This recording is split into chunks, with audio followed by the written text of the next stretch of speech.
Eh, diretso mo pa. Kita pa. Stop mo tapos bukas sa likod ako. Nayog yung eh.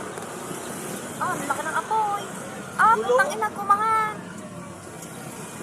Naku, mamaya pa titil niyan.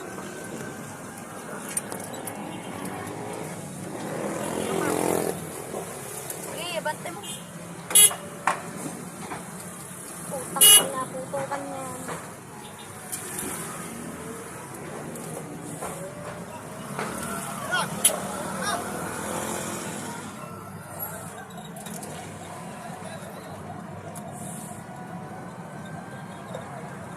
Loko, kung lakas ng apoy, nakakatakot naman yun.